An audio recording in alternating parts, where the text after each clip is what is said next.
Living on a 7-mile island, you can get a bit of island fever sometimes, where you simply need a change of scenery. I was in one of these moods when a friend suggested that we take a trip over to some uninhabited islands. We didn't hesitate at the opportunity, and we grabbed our things and we ran down to the beach and we jumped onto the fishing boat.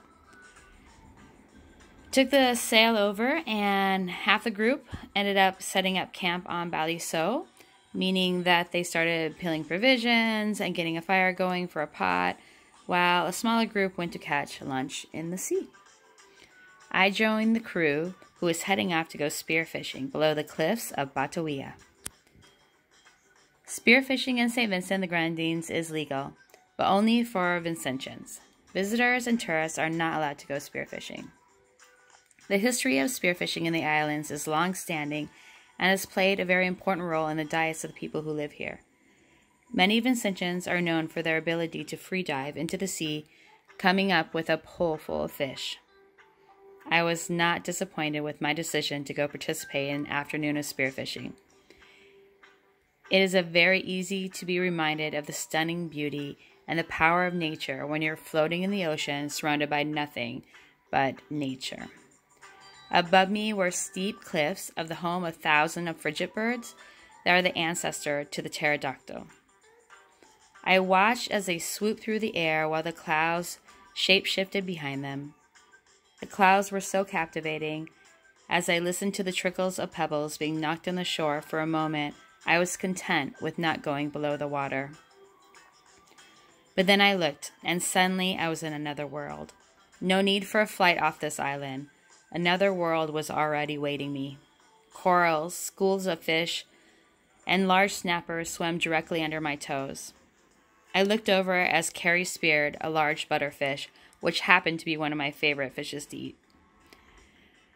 I was off to watch exactly how spearfishing was done. Alvin, who's in his 70s, reminded me just how strong he was as he maneuvered through currents to free dive down for maybe 30 feet and grab a lobster that I honestly couldn't even spot. The guys would spear a fish and remain underwater as they removed the fish from the metal spear and transferred them onto a wire. Then they would take a breath and go again. I helped to carry one of the wires to hold the fish that had been caught. One fish was a fighter and was swimming and swimmed right up the wire and was making his way up onto my fingers, trying to overtake my hand. I had to grab him, push him back down onto the wire so that other fish could be added. The entire experience took around 2.5 hours, but honestly, I felt like it was maybe 45 minutes. Time just seemed to have slowed down. After we caught enough fish and lobsters for the group to eat, we headed back to land, where the fish were cleaned and cooked on an open flame. Fish stew was already being prepared, and we filled up our bowls and we ate to our heart's content. We watched the clouds pass over St. Vincent and then Beckway, dropping some much-needed rain, and then we jumped back onto the boats and we headed off to sunset. This day was a brilliant reminder that I love where I live, and I'm not just living on a 7-mile island, but I'm living in a place that's surrounded with life on land and in sea. Beauty is everywhere, and that we are both a connection to our past and our futures. So sit back, enjoy the views of the thing we call life.